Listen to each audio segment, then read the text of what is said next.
তো হে বন্ধুগণ, তোমরা কেমন আছো? তোমরা কি জানো, তোমরা তোমাদের রিয়ার টায়ার দেখে জানতে পারবে যে তোমাদের গাড়ির টায়ার কতটা পর্যন্ত ম্যাক্সিমাম স্পিড হ্যান্ডেল করতে পারবে এবং ম্যাক্সিমাম লোডিং ক্যাপাসিটি কত কী হবে। চলো সেটাই আজকে দেখি। তো তোমাদের মধ্যে হয়তো বিষয়টা অনেকেই জানো, আমাদের এই যে টায়ারের যে নম্বরগুলো দেওয়া থাকে এগুলোর অ্যাকচুয়াল মিনিং কি আমি সেটা এক্সপ্লেন করতে চাইছি।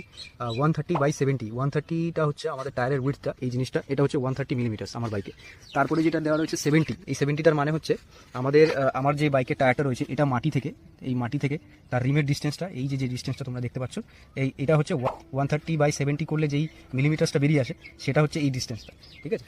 তারপরে 17, এটা মানে হচ্ছে এখান থেকে শুরু করে এতটা পর্যন্ত যে ডিস্টেন্সটা রয়েছে সেটা হচ্ছে 17 ইঞ্চেস, মানে 17 ইঞ্চেস অ্যালয়ের জন্য এটা একটা পারফেক্ট। তারপরে যেটা তোমরা দেখতে পাচ্ছ 62 অর্থাৎ আমার বাইক মোটামুটি 265 কেজি পর্যন্ত নিতে পারবে লোডিংস। আর কি কথার অর্থ হচ্ছে এটার ম্যাক্সিমাম, মানে এই টায়ারটা ম্যাক্সিমাম স্পিড হ্যান্ডেল করতে পারবে 160 কিলোমিটার/আওয়ার পর্যন্ত, ঠিক আছে। তো বাস এইটুকুই বেসিক ইনফরমেশন। আমি জানি হয়তো তোমাদের মধ্যে অনেকেই জানো বিষয়টা, তবুও ভিডিওটা বানালাম।